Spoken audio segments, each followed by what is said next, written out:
It doesn't get old, does it? Nope, still Still, doesn't. still not my bread. All right. Well, anyway, it's been too long, Minders. We were gone a week, but we are back with another episode of the Jumping the Rail podcast here from the JTR Podcast Network. This is Mark Redman coming to you from the Noodles position in Champaign, Illinois, joined as always by my buddy Minders. And uh, I don't know, would you say shit happens last week, Minders? Hey, you know what? It might have worked out best in our favor for me anyway. That's true. You were a Shetland host last week. You Whew. were a little horse. I'm still a little hoarse, but Yeah. tell you what, those colds aren't nothing to mess with this year. Holy crap. It knocked No, me on my buttocks. no, they really aren't. Yeah, we were fully prepared to do a show last Tuesday before my router shit the bed on me during the day, so we had to go and get that replaced. And then by the time it all got connected and configured and all that, it was past showtime. I was like, so I said, hell with it. Let's take the week off and watch the world burn. And we Yep. did. So, Yep. yep. But with that said, Minders, that means that we we missed out some things. We had some business that we usually get to, we didn't get into. So we're still going to test your brain, but first I want to get into what we didn't talk about last week, which is our JTR Hall of Fame. I'm not going to do all the music and everything, but we do have an inductee for the Hall of Fame, though we didn't announce it last week. And it's a guy. We were full disclosure. We were going to go with Jack Tunney. We thought it'd be cute. Presidential election was last Tuesday, and greatest president ever is Jack Tunney. Exactly. But we'll save him for the next election cycle. And We instead, have to wait 4 years. well, maybe 2, depending on when the Okay. Senate race is. But I figured this is a good time to roll out somebody that I think we both have been wanting to put in here for a while, Minders. Would you say one of the most influential wrestlers of his day? Oh, I think so. I think so. I mean, Very, very highly thought of during his runs, mhm, and he was gone way too soon. mhm. But if you haven't guessed yet, our Hall of Fame inductee is the late great Bruiser Brody, Frank Goodish, whatever you want to call him, Red River Jack. He had a few names. But yeah, I mean the influence not just on monsters like Monster Heels, but I mean shit, Jimmy Jacobs was the barbaric berserker in his early career, where he would wear furry boots and huss around and all that good business. And but then I mean we talk about Mad Dog Conley all the time. Here's Zero1. I was gonna say I was gonna throw it to Mad Dog because he even has the chain. He's got the chain. He's got the huss. He's got the beard. He's about a foot shorter, but it's okay. I would dare say just as aggressive. Oh, I don't know if just as aggressive, but very aggressive. Pretty damn aggressive. Very aggressive. Yeah. I will take nothing away from him, but at the same time, he's not Bruiser Brody, but damn, he's good and he's close. Yeah. Already? Okay. Already, yeah. Well, speaking of Connolly, Connolly's he's a Tennessee guy now. He is a Tennessee guy. So I'm curious if our guest is familiar with him, but let's bring him in, and I'll do the honors this time, Minders, just out of familiarity's sake. It's a guy that I've been watching for damn near 20 years. If you're a fan of deathmatch wrestling, strong style wrestling, you know this guy, the strong style psycho. Tank, how are you, sir? Good. How are y'all doing? Not too bad. I got to say it, you're a handsome man. Thank you. I mean, we get to... Yeah. Y'all look a lot alike. This is kind of creepy. I'm not going to lie. Yeah, we are some handsome some bitches. Yeah, there you go. That's right. Well, Tank, my name's Minderz. I'm his lovely co-host. But we've got 2 questions we always ask guests when they first come on the show. The first question is, who influenced you when you were younger as a wrestler, like say in the more national level? And then how did you get into the business? Well, I'm old. I'm 54 years old, so I've been watching wrestling since I was 8 years old. And the Masked Superstar is what caught my eye into wrestling, the Mass Superstar, Mr. Wrestling #2. And but I'm a big Bruiser Brody mark. So I would say he is probably my #1 influence, and then Abdullah the Butcher behind him. And then I love me some New Jack too. So Reb, you got to show him the picture at some point. I think I still have it on here. You should. You should still have it on there. We actually just did our induction for our Hall of Fame this week, and this week our Hall of Fame induction was Bruiser Brody. Yeah. So nice. I was just real happy when I heard that. Yeah. Oh yeah, he was great. Yeah. You know, he was very believable, and I got to see him live one time in Chattanooga, and it was him and Abdullah, and they just fought all over the auditorium, and I was just like, man, these guys are just beating the living shit out of each other.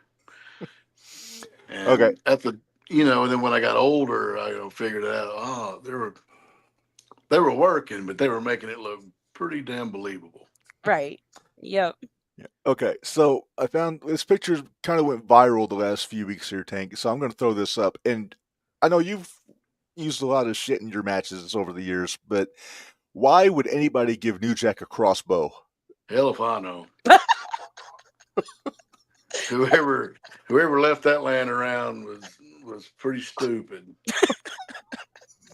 Because if there's anything laying around, New Jack was going to use it. Yeah. Yeah, he was going to throw anything in that shopping cart of his and just bring it around. But oh yeah, we do an ECW watch along podcast on the side, and we just did a match with him and Mike Awesome from TNN. Oh, nice. And Awesome didn't know what the hell he was doing with New Jack. Oh yeah. AJ 2 reps on one screen. This is CMC's worst nightmare. Kind of is. So, how did you get into the business, Tank? Well, me and some friends of mine, we started out doing backyard wrestling. I was 24, 25. Didn't know of any like schools around my area. Well, there was one. I don't know how much y'all know about Paul Lee, the Nature Boy Paul Lee. Yep. The Ric Flair ripoff. Well, he's a jerk off, so we didn't really want to deal with him. So we'd go in the backyard, and like we weren't doing like hardcore deathmatch stuff. We were actually trying to teach ourselves how to wrestle with arm bars and doing spots and headlocks and just your normal basic wrestling. And then there was a guy named Chet Blaylock. He had a karate studio in Chattanooga, and he had a ring in the back of his parking lot. So we just stopped by and asked him if we could go in there and play around. And he's like, yeah, just don't get hurt. So then we just started putting on little shows for our friends in this ring. I had like 4 or 5 different gimmicks. We would just having a good time with this local guy named Richie Dye, he used to do jobs for like Goulas and NWA, and he's done stuff for WWF in the 80s. He drove by and saw us, and he stopped, and he was like, y'all aren't half bad. And then he invited us to one of his like training classes at TWA, which was in Rossville, Georgia, which is like right across the Tennessee-Georgia line. And he beat our asses for about 6 weeks, and then I had my first match. I wrestled the same guy. I was telling some of the kids in the locker room the other night at a show, I wrestled the same guy for like 6 months, every weekend for 6 months, till we kind of learned it. Then they teamed us up, and then his name was Alex Payne. They teamed us up. We did some traveling around the South and did some tags, and then out of my group of like 8 of us, I was the only one that really stuck with it. And 28 years later, here I am still doing this shit. So, I think the first time I really was aware of you, and I used to watch when you work IWA shows up north in Aurora when I was living up there when you knew Joliet. But when I first was really aware of you was when you were doing the Devil's Rejects with the Iceberg. Yes. How did that come about with you guys teaming up? Well, we had feuded forever when we both were at Wildside. Uh, we worked each other off and on for about a year and a half, 2 years. And then one night we were like, man, hell with this. We got to just start teaming up. We could dominate here. And that just kind of happened. We came in, at Wildside, we were just like a babyface tag team. And then when it shut down, Anarchy opened up, and that's when the Devil's Reject started. The Rev, he was a ring announcer and commentator, and we were sitting around one night where we were like, we got to come up. We didn't really have the name of Devil's Rejects, so I was doing this gimmick where I was hearing voices, and Iceberg was doing the same thing, and I was like, let's get Dan back over here and see if he can be our cult leader or whatever. It was kind of like a takeover. It was old Wildside guys trying to take over Anarchy. And then the movie had just come out, and Dan's like, let's just be the Devil's Rejects. And we stuck with that and went on with it. There you go. Minderz, can you imagine? I don't know if you've seen Iceberg yet in any of the videos, but imagine Tank and another guy about his size, and picture if we could get them to 0-1 to take on the Light in a tag match. Yeah, at the time, Iceberg was close to like 550 pounds. He was a big dude.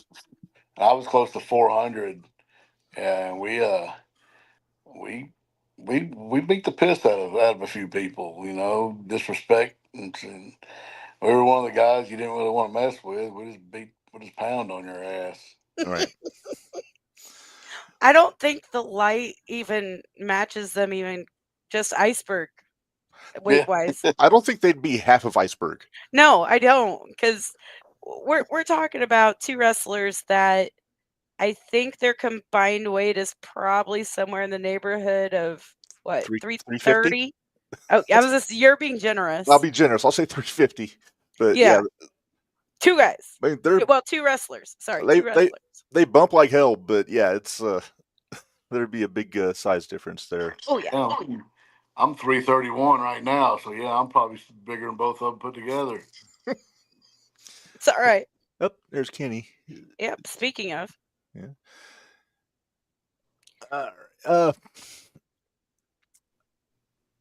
I know we're going to talk a little bit about GCW because you're in the NGI this weekend. Yes. And I was looking at they announced the matches, like the tournament matches, not too long ago, and I'm just going to throw this up real quick. So the thing I've always noticed about the NGI, they don't always do all the same. They'll do a 4-way match and then a few one-on-ones, and they've got you in the 4-way, which is also for the GCW Ultraviolent Championship, and I cannot read what the match is on here. It's me, Tommy Vendetta, Brandon Kirk, and Dr. Redacted. Yeah. And I think there's a stipulation there. My eyes are awful. I should have put my glasses on before this. It's also for the GCW Ultraviolent title. Yeah. I guess the title is going to be defended throughout the tournament. Okay. So have you worked with any of those three guys before? I've beaten all three of them. Nice. I like it. So I'm not really worried about it. Yeah. Well, let me ask this: what got you into death matches? Because I'm just gonna say death matches aren't my favorite, but to each their own. But what got you into the death match? Oh, wow, it was I've always been into the bloody Southern brawls. Being from Chattanooga, I saw tons of Jerry Lawler and Bill Dundee and Dutch Mantell and Jerry Jarrett and the Ghoulish wrestling here. I mean, there was all just good, violent, bloody brawls. Tommy Rich and Mad Dog Buzz Sawyer for one. Mm-hmm. Abdullah and Bruiser Brody. And I never really, the first time I'd ever seen any kind of death match, I was on a show. This guy ran a show here in Chattanooga, and they used light tubes. And I was like, I would never do that shit. That's stupid. And that was in 2001. And then 2004, I was in my first deathmatch tournament doing glass and barbed wire. And I was like, well, I'm an idiot. But I guess my first real time I'd ever seen deathmatch wrestling was the ICP, the Juggalo Championship Wrestling video that they dubbed over the King of the Death in Japan with Foley and Funk in the final. Okay. And I was like, man, this is crazy. Do I ever want to do this? I don't know. And then, starting seeing guys like Ian Rotten, getting some videos, seeing guys like Ian Rotten and Axel, Rolling Hard, Mean Mitch Page, Bull Payne, and and I never really thought I was going to go full-fledged deathmatch. And Ian announced that the 2004 King of the Death was going to be the last one. So I hit him up. I got booked for it. And of course, that wasn't the last tournament. No. I did 9 for him. And then just kind of fell in love with it and just kept doing it. And then I got away from it for a few years. And then when I retired in 2017 or, whatever. Well, yeah. And when I came back in 2021, I came back to do some shows in Tampa, WrestleMania weekend. And somebody no-showed for Danny at ICW.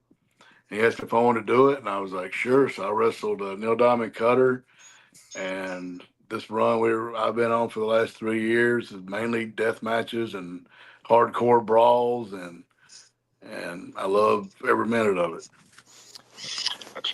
So, what has been your worst injury? I'm just curious. The worst injury I've ever gotten wrestling was in the Ted Petty Invitational wrestling Brent Albright. I was there. I hurt my ankle pretty bad. And it was like the first 30 seconds of the match. My ankle it was a high ankle sprain. Once I got home, the doctor had been like, you'd have been better off breaking it. So I was out for quite a while. And it happened about 30 seconds into the match, and we went about 10, 15. And I was struggling, but I got through it. So that's probably my worst injury. I've never really gotten hurt doing a death match except for, your normal cuts and bruises or whatever. Yeah. Right.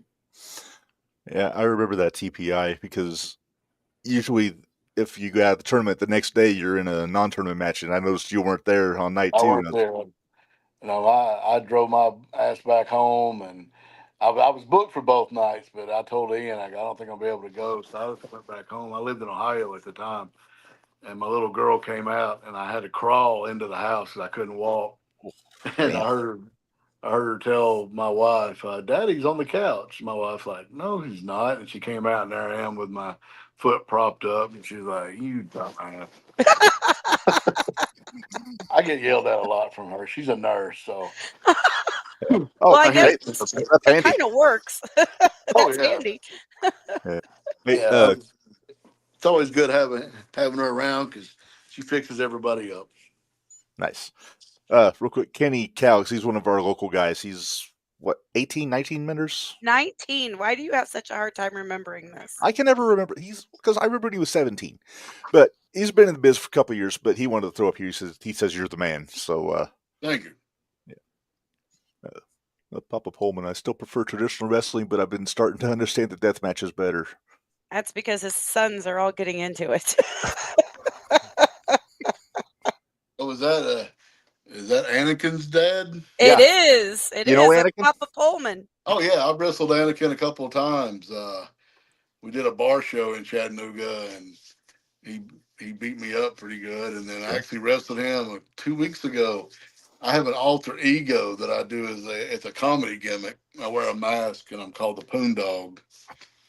And it's just for shits and giggles, and I love every minute of it because I don't have to really do anything. It's a cross between Jimmy Valiant, Bugsy McGraw, and George Animal Steel.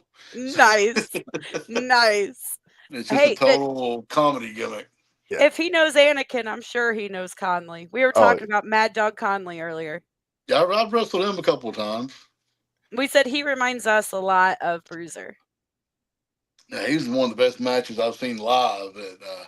Mania weekend this past year. He wrestled. I can't remember his name. I call him Little Schlack because he looks like the Mexican version of Schlack, in a dog collar match. And dude, these guys beat the piss out of each other. And I was like, I never want to do a dog collar match with Conley because he'll just beat me up.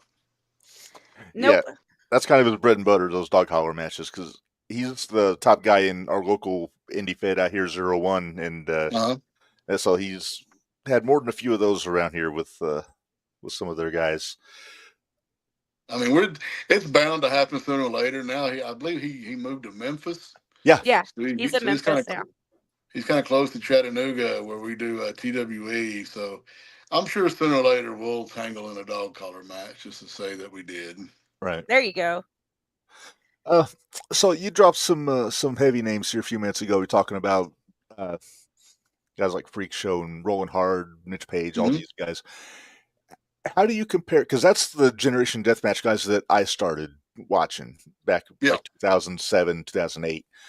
And how would you like compare the guys now to like the guys back in the mid 2000s that were like, most of them were bigger guys if you think about it? Because like, I mean, Roland was a big dude. Mitch Page was big. But then you take guys today like like the guys you're getting in the ring with on Saturday. Then you got your Alex Cologne's, RSPs, guys like that, Anakin Murphy. Like, where do you think they stack up with the guys that were around 20 years ago or so? I think the guys now, they're better athletes than we were. I think we're a little. I think my generation we're a little crazier. You know, I wouldn't not really tougher, but just a little bit meaner, maybe. Okay. I talked to I was talking to somebody. It's been a couple of weeks ago, and I was talking about in my generation of death matches. You know, we were shit on for doing it. You know, we were kind of the outcast and degenerates. Now it's the cool thing to be a deathmatch wrestler. You know, even your non deathmatch guys want to at least do one, and then once they do one, then they're hooked. They're like, yeah, this shit's pretty awesome. You know, and but I would take my generation over this generation as far as storytelling and making shit make sense. Yeah. Like sometimes back then, you know, I just won the Tremont's Deathmatch tournament, and there was no glass until the finals. Now there's a lot of glass in just about every friggin' match. You know, it just kind of, and you don't have to have glass to have a good death match. No.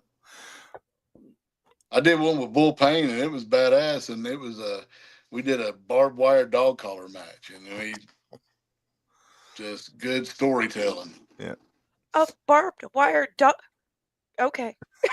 Well, I'm trying to wrap my head around that. Sorry. It ended up being a real cluster because the dog collar, we had barbed wire wrapped around the chain, and it got stiff as a board, and we couldn't do nothing with it. So me and Bull, we're tangled up, and Bull goes, "I'm taking this goddamn collar off." And I was like, "If you're taking yours off, I'm taking mine off."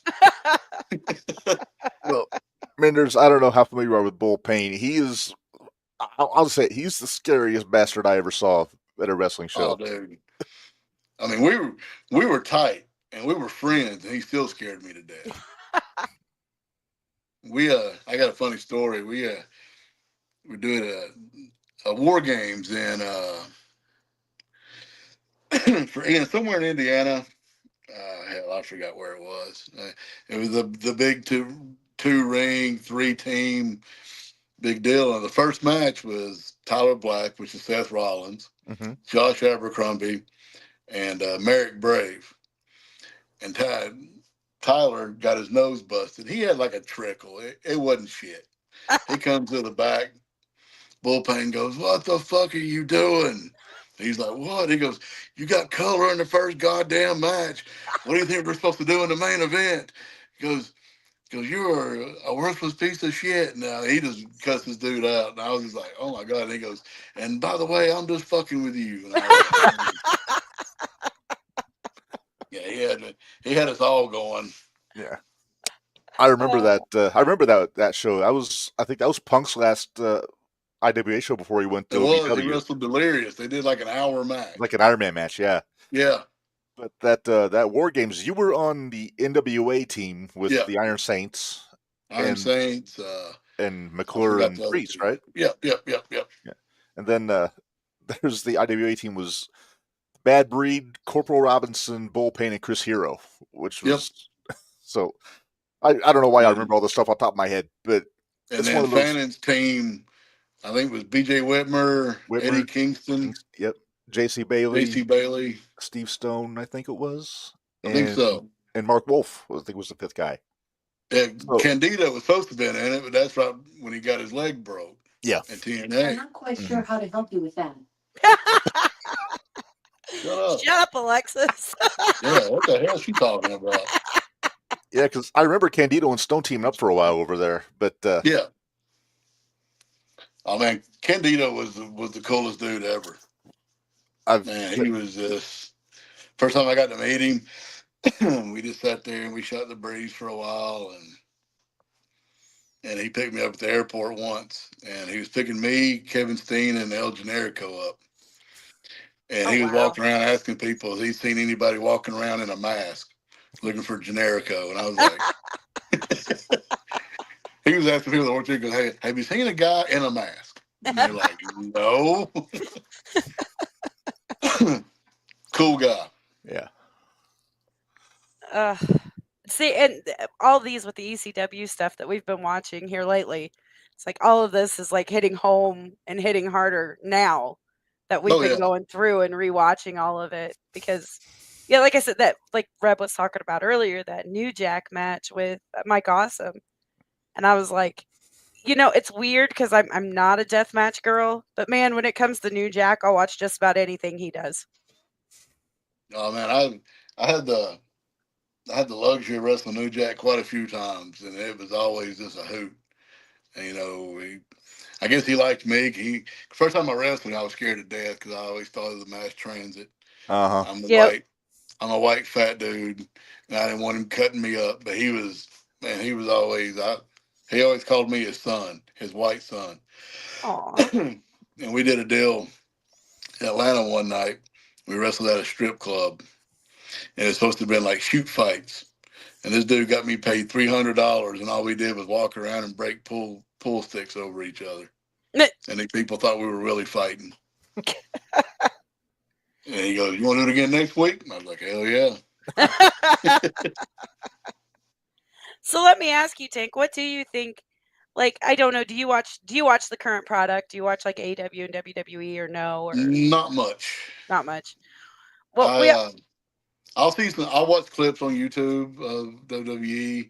I'll watch like the what they call now. They're not called pay-per-views anymore. The premium live events. If I can stomach it, I'll sit and watch some of that. But because I've been doing this for so long, and it's just, I don't know. I mean, what I read and hear about, they are doing some really good stuff. It's a lot better now. Because one of my biggest things is I always enjoyed kayfabe. Kayfabe. So just the difference of what kayfabe is now as to what it was. I mean, I grew up watching, Hulk Hogan, Ultimate Warrior, Macho Man, all that generation. That was like my first group. And, thinking of the stories they told then and then seeing what they're doing now, it took a little while for me to get back into it just to stomach the storylines and what they were doing. But I always kind of just wonder what guys in the business right now think about the differences between kayfabe then and now. I couldn't tell you because, like I said, I don't watch it. Yeah. Like I said, every now and then I'll catch a clip on YouTube, and I was like, that was pretty good. I do, I'm interested in Rick Steiner's kid. He's really good. Yeah. And he's going to be, in the next few years. And Gunther, I like watching him because he just beats the piss out of people. I like him better, Statter, though. Yeah, I'm the same way. You don't have to be I perfect. mean, he's in tremendous shape. Don't get me wrong, but when he was Walter, he was just like, oh my God! I saw him in PCO at a Mania Week match, wow. and it was just brutal. I think Gunther, when he was Walter, was more intimidating than he is now. Yeah. Yep. See, Papa Pullman agrees with me. He thinks social media has ruined kayfabe. I think it has too. Oh, it was. I mean, like back in the day, do you think Harley Race would have got on Twitter and said, "Oh, I want to thank so and so for this match I had tonight"? Hell No. No. No. And that was one of my gripes when I quit in 2017. Was just the way social media and like nobody really taking the shit serious. And I mean, there were some guys in Chattanooga. At one time, we had like 4 shows within like a 20-mile radius, and 2 of them were like 6 miles apart. The one show I was at all the time called Empire, and there was another one called UEW. Well, there were some heels at Empire that were working babyface at UEW, and one night I just snapped and I cussed them out. I'm like, "The fuck y'all doing?" Because the same people that we didn't run on the same night, so it was the same people back and forth, and I was just like, "What the hell?" And they were like, "Why do you take this so serious?" I go, "Because if I didn't take this shit serious, these places wouldn't be around now." Right.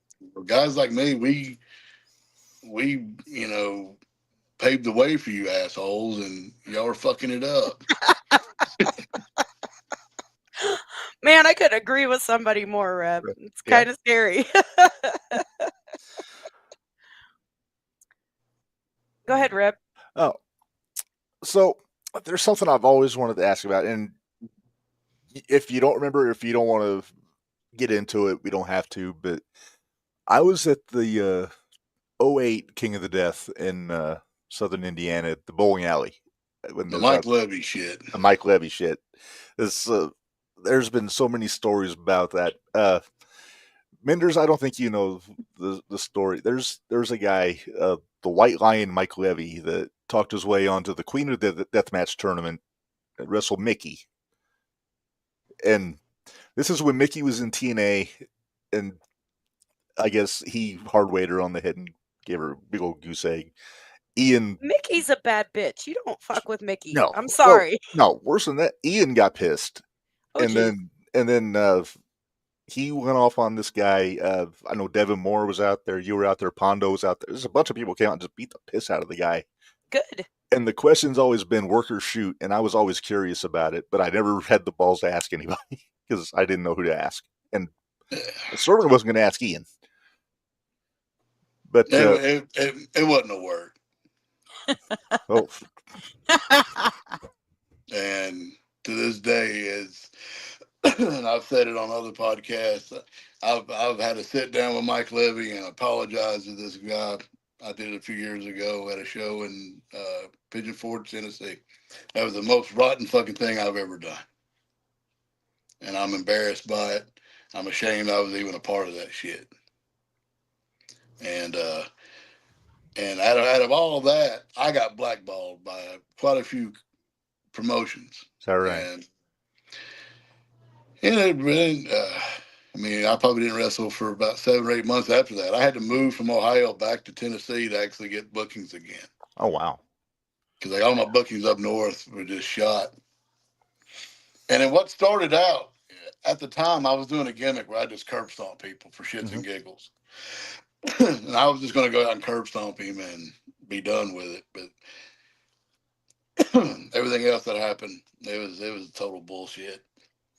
And like I just said, the most rotten thing I've ever done, and most shittiest thing I've ever been a part of. And I've apologized to this kid a couple of times. And like I said, I'm ashamed I was a part of it. Yeah, I remember IWA got a lot of heat for that in the press after that, and I think that's we should have all went to fucking jail. We should have all went to jail for that shit. Yeah, I didn't even know if Mike Levy was still wrestling or not, because that's the only time I ever seen him on a show. But it always just kind of stuck in the back of my head. I was always curious. So Man. I think it started out like, okay, we're just gonna mess around with this dude, and then they just beat the piss out of him, and it was just ridiculous. Yeah. That's like a kind of a sore subject I don't like to talk about, but yeah. Topic I change. did, Let's go, and Reb. Yeah, I'm sorry about that. Oh no, man! It's all good. It was like I said, it was terrible, and we should have went to jail for that shit. All week long, I was like, "Do I bring it up? Should I? Shouldn't I?" I was like, I didn't know. So I was like, Ian always said, "Oh, it was planned. It was a work." No, it wasn't. So, Tank, who has been your favorite person that you've been in the ring with?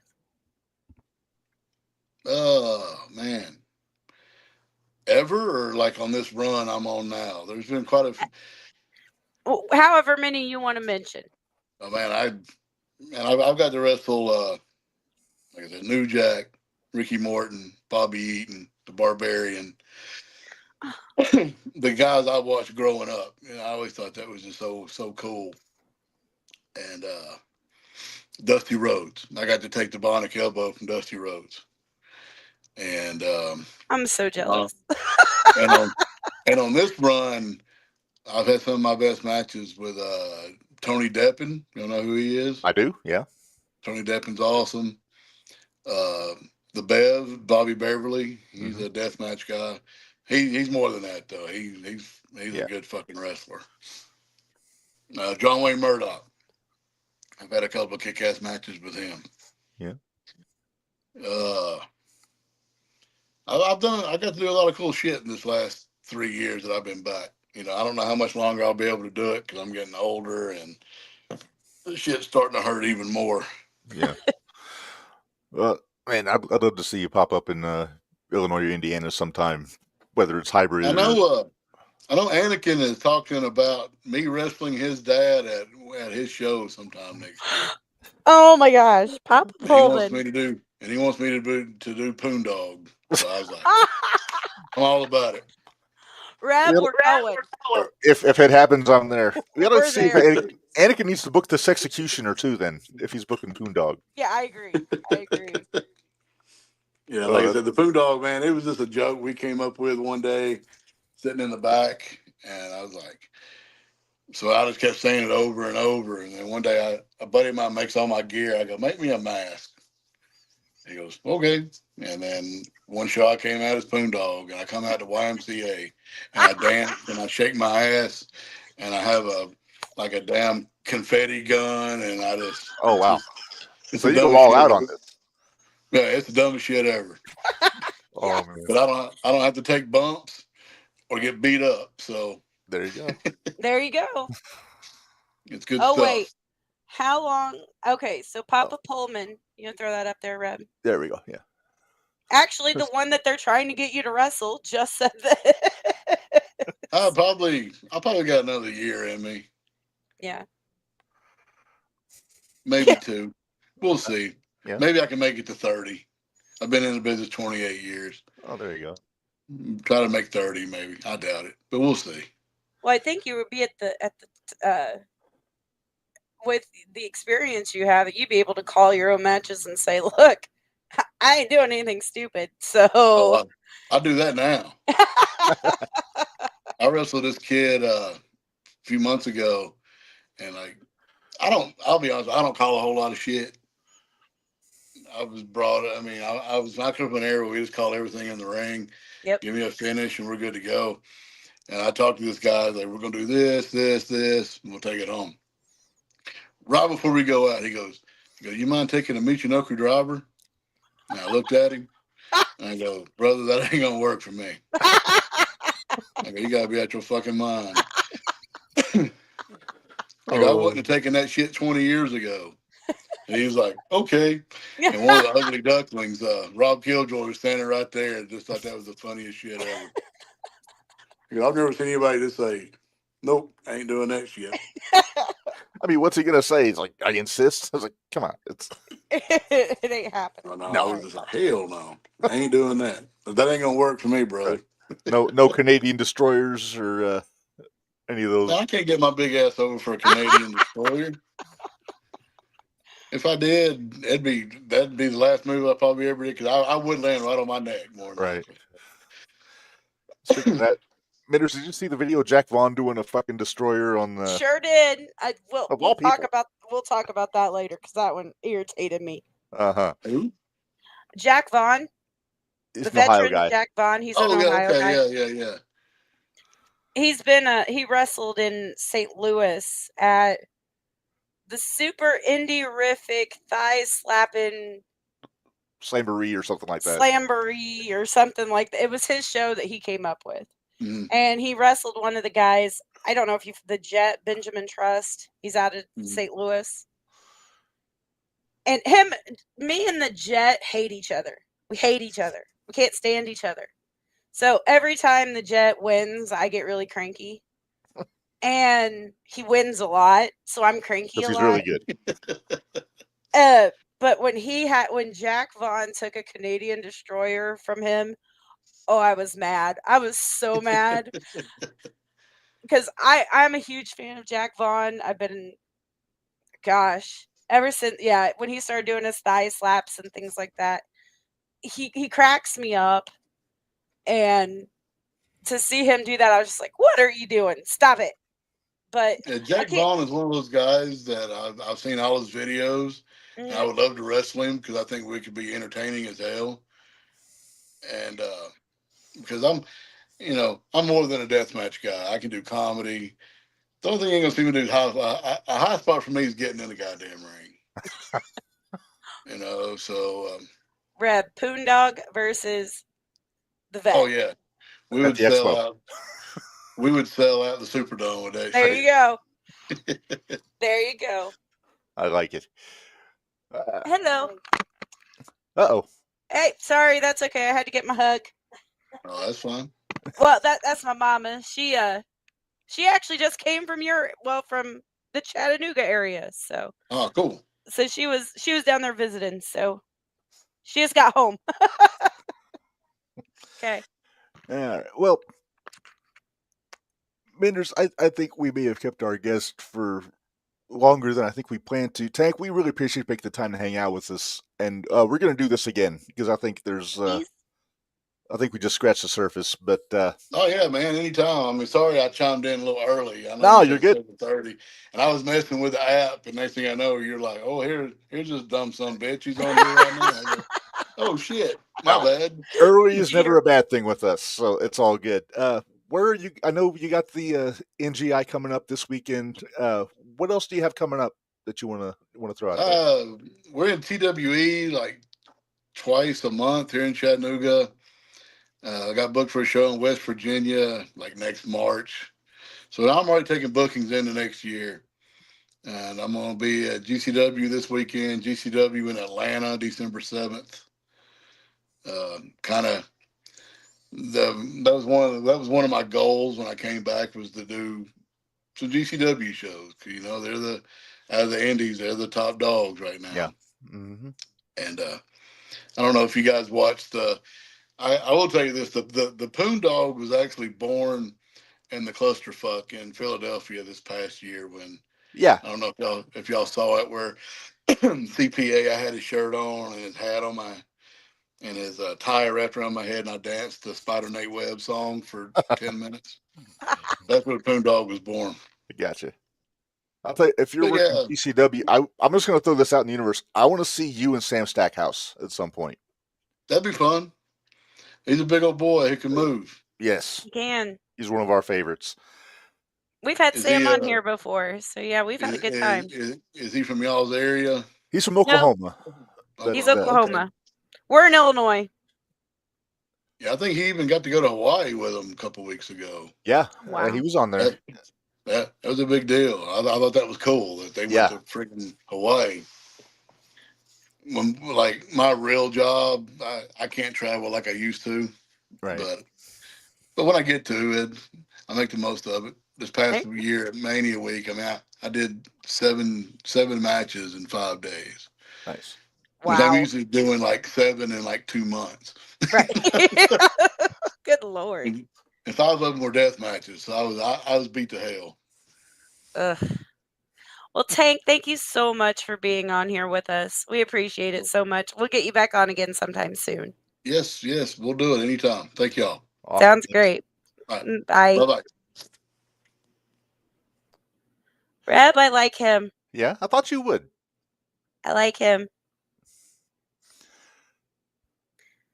And I have to chuckle at the whole comment in the. Now I can talk about the other comment in the chat. Oh, AJ. Yeah. All right. Are we going to test my memory now, or what are we doing? Let's test your brain here, Minderz. Just because, like I said, it kind of threw off our schedule a little bit, but I am not complaining because that was an awesome I'm not chat. either, because it's kind of nice to mix it up every once in a while. Yeah, exactly. All right, so yeah, let's test your brain here, Minderz. So let's throw to.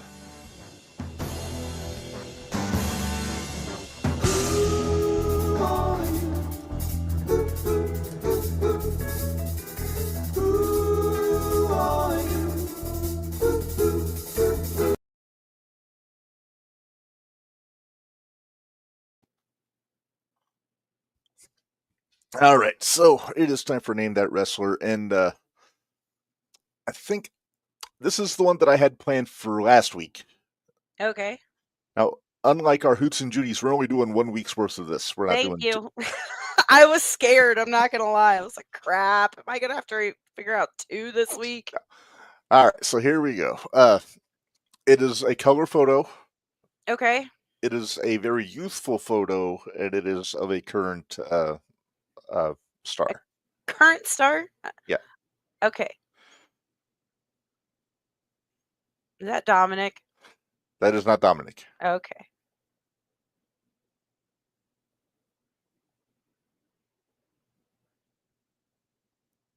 All right, give me a hint. All right. I'm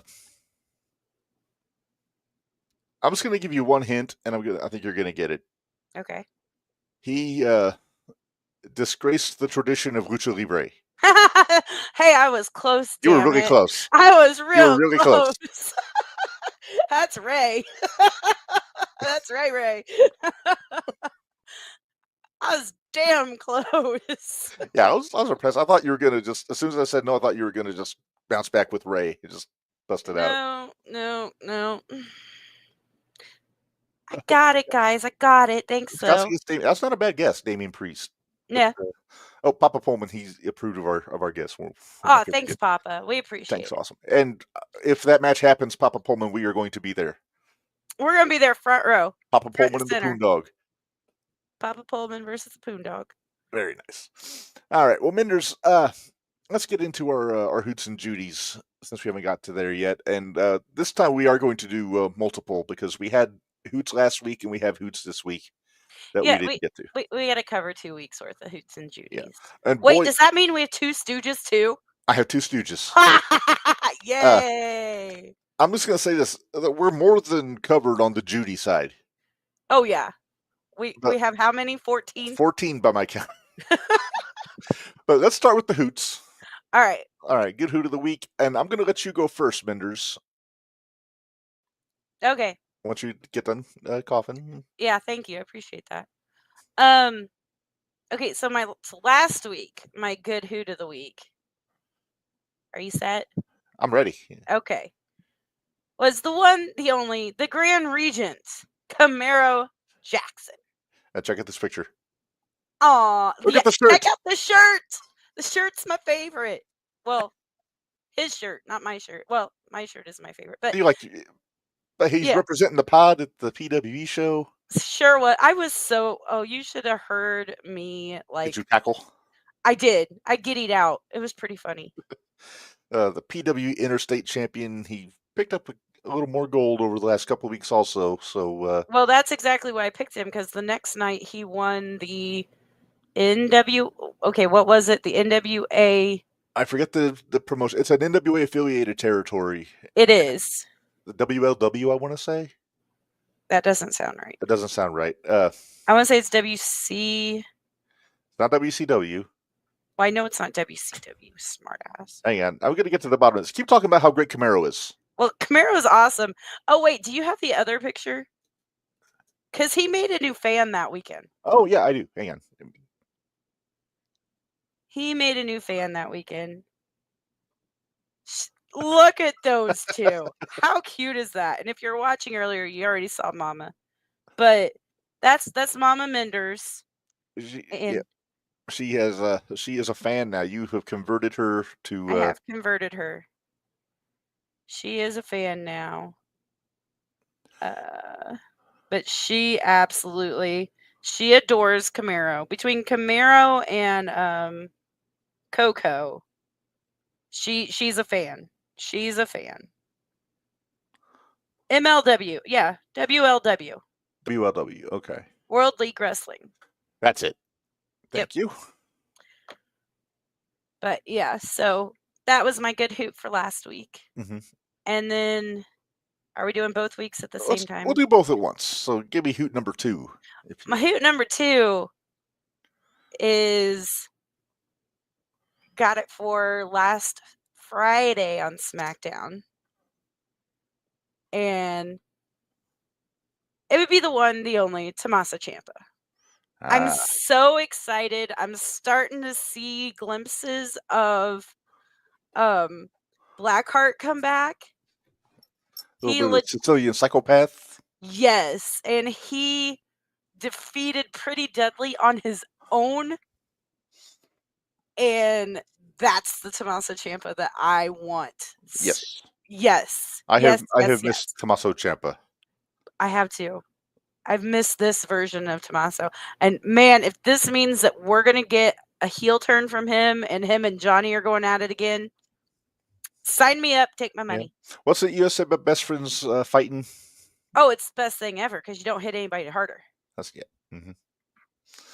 All right. Well, my hoots, starting with, well, the last week hoot, I'm going to go. Sorry, AJ. AJ put his up. Hang on, don't get ahead of me, AJ. So my last week hoot, I'm going to give it to Bully Ray and Ridge Holland, NXT, just for the work they've been putting in. Bubba's been making Ridge look like a star the last 3 weeks. He really has. Then Ridge got the win on Trick on TV last week in the ECW Arena show. Mm-hmm. Apparently now Dave LaGreca's talking shit about him on Busted Open because of the disrespect. So things might be heating up in NXT with Bubba going back and forth. So we'll have to see. I like it. My other hoot, this is why I said, AJ, don't get ahead of me. I'm giving it to Kevin Owens. Because, dude, that's the worst freaking angle you could have showed of that. I know. That's the best I could do. Uh-huh. I wanted to give it to everybody involved in this segment because it was chef's kiss, dude. Chef's kiss. From KO to the agents to Michael Cole, maybe especially Michael Cole, they made that pile driver look like a killing machine. They did. And I love the thing you sent. It was like a side by side of them putting over that pile driver on SmackDown, like side by side with Orange Cassidy and Pentagon trading Canadian destroyers for like 3 minutes without selling anything. Without selling a damn thing. Idiots. And it's like, how can you take that seriously? No. How can you take the beauty of it is, Minderz, because Michael Cole went out of the way to say that there's a reason that move is banned. Yes. Now we can actually get a honest to goodness, no holds barred match at WrestleMania between Owens and KO. Which I'm calling it now. I think that's between Owens and KO. That's what you just said. Owens and Norton. That's what I meant. I'm excited about the pile driver. That's my favorite finish of all time, and they finally made it seem like it's important. They used the Owen voice, Barry said. I'll tell you what, and I love this Kevin Owens. This is probably my favorite Kevin Owens. I love his doesn't give a shit about nothing. Mm-hmm. He's just there to beat your ass. But this time he has a grudge. Yeah. It used to be he just beat your ass for money or just for the sake of beating somebody's ass. But or now a belt. He feels like he's got a gripe. Or for a belt. Or a belt. Yeah. He was a prize fighter after all. Well, that's what happened whenever he turned on Sammy in NXT. So yeah. I'm here for it. Yep, I agree. Oh, Miners, let's get into our Judies. Here we go. Good Judy of the week. And again, I will give you the honors. Let you go first. Well, we can't exactly go to our favorite anymore. No, She's kind of out for a while, so I don't by have a fallback Judy. by her own face, I guess. I guess. I mean, But anyway, but speedy recovery to Rhea Ripley. By the way, broken orbital bone is nothing to sneeze at. yeah, we'll talk about that a little bit Yeah. later. But so I'm actually going to give my good Judy for the first week to Raquel. She didn't mess up at Crown Jewel No, and come in too soon or make it a crappy finish or anything Right. like that. She was there. She did what she was supposed to do. I'm going to give her good Judy of the week. I'm okay with it. I have one gripe about Raquel.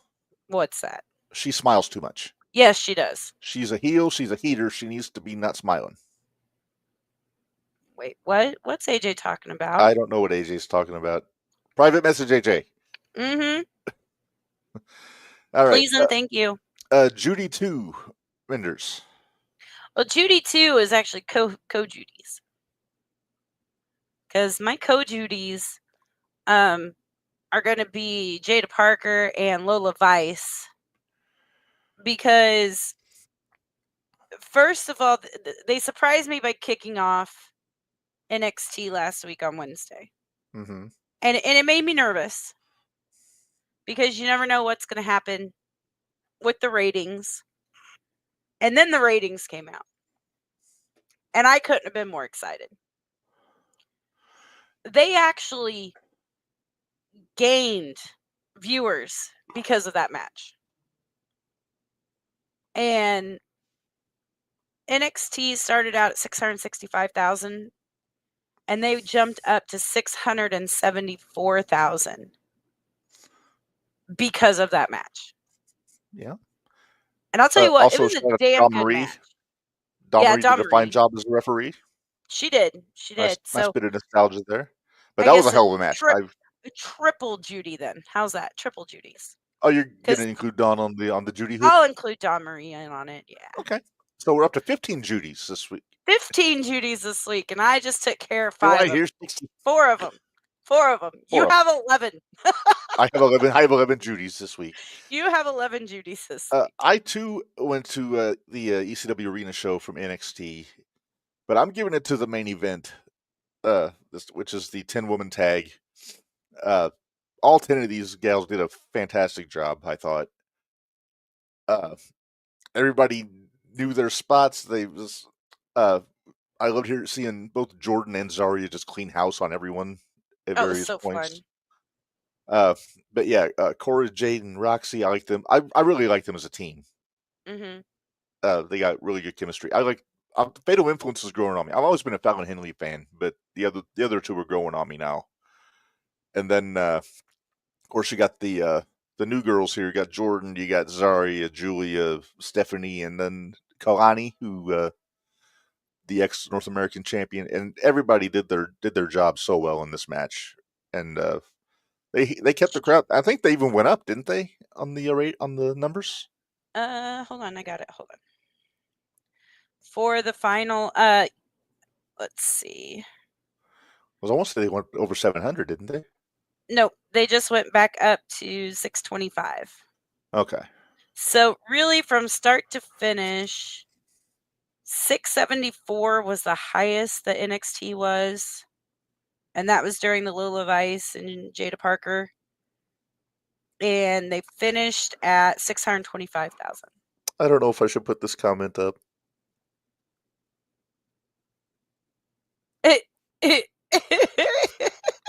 Go ahead. Everybody knows it's true. Come on now. Yeah. AJ says Mike and Judy goes to the entire women's roster for making it out of Saudi Arabia alive and not sold to some Saudi prince as a concubine.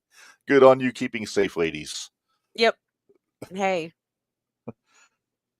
It's crazy when you watch. It's so funny to see the difference of especially what Jade wore. Mm-hmm. before she went to Saudi Arabia, what she wore in Saudi Arabia, and then what she wore when they came back from Saudi Arabia. Yeah. Because But it's wearing like wetsuits. bikini, wetsuit, bikini. My other Judy, and again, I'll be honest, I had to kind of scrape for my Judy hood for after last night because Raw didn't really do a whole lot for me. But Me either. so I'm going to give it to the gal who won the Battle Royal to win the #1 contendership for Liv Morgan, because they got to have somebody when Rhea's not around. And AJ, yes, I did read the message, and I'm not saying anything because I do not want to give out spoilers. But Yeah, I don't either. But I'm going to give it to Io Sky. And I was so confused by Io because she had the 6-lady tag with Dakota Kai. Good to see her back, by the way. And Kairi Sane against Zoe and Shayna and Sonya. But then she came out to help Bianca, Jade, and Naomi by herself. I'm so confused with what they're doing. Are they teasing a Survivor Series match for the pay-per-view 4-on-4? I think so. I think they're going to go 5-on-5. Because I think it's going to be Raquel, Liv, Nia, Naomi, Tiffany, and Candice. Okay, so do they? So you got Jade, Bianca,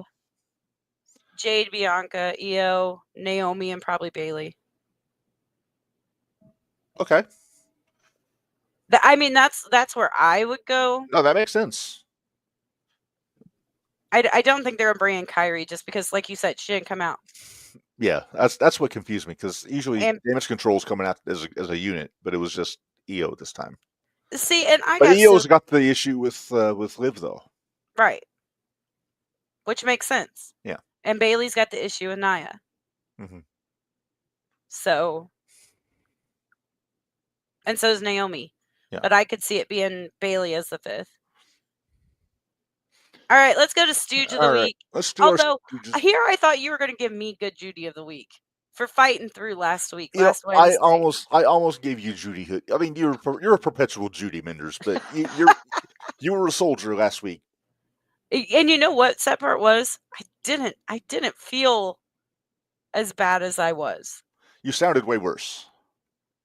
I didn't. I don't know. But 103 temperature might do that to you. You never know. I get off the podcast. I'm like, hey guys, is this a bad thing?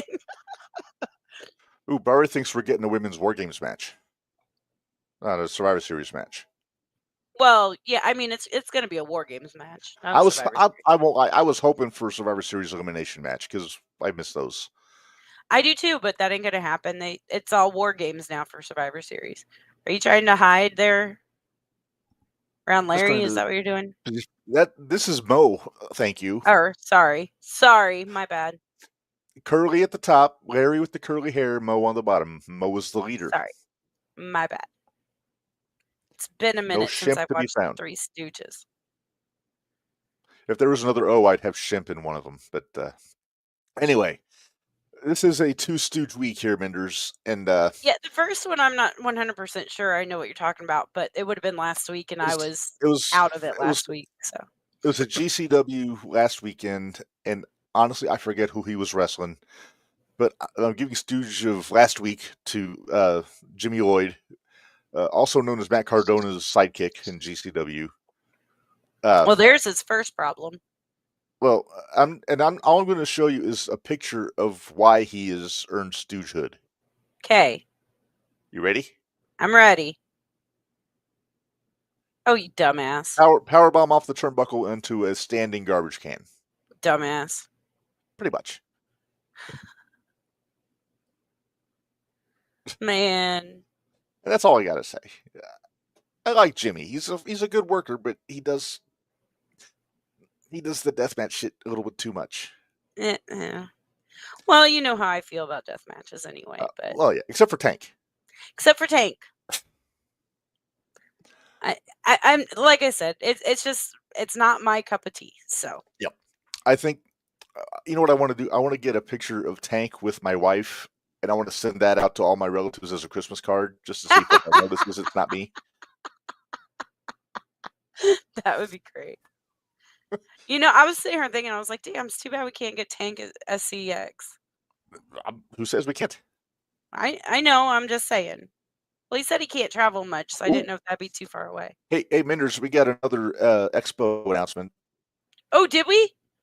We did. Hang on, let me do my. Where'd it go? Where are you?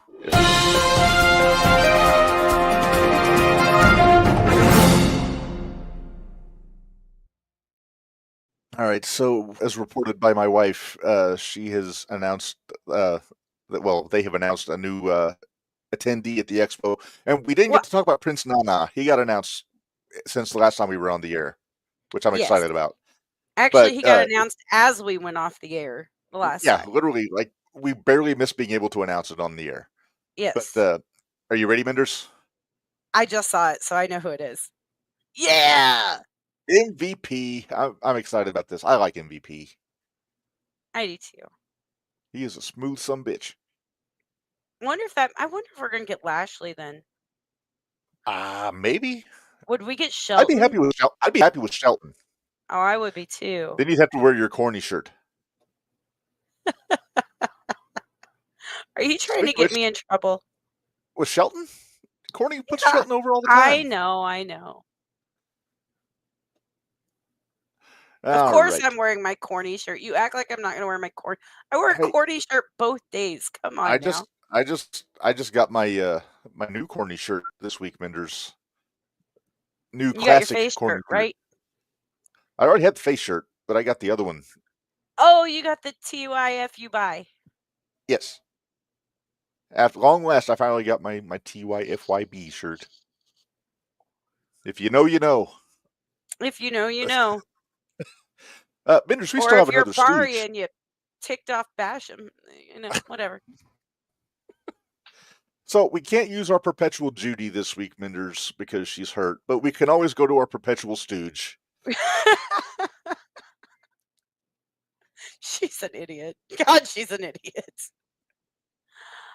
I used to like her at one time. At one time, I did.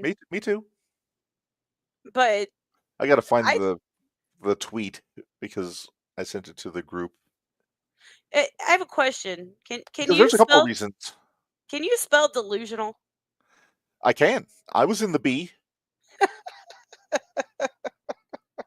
But number one, she went on an interview saying that she's the greatest wrestler in the world, men or women.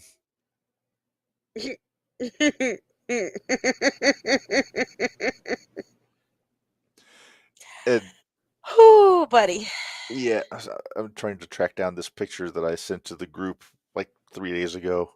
Good luck with that one. Because she made it. Are we going to call it a gaffe on social media? Because I don't know.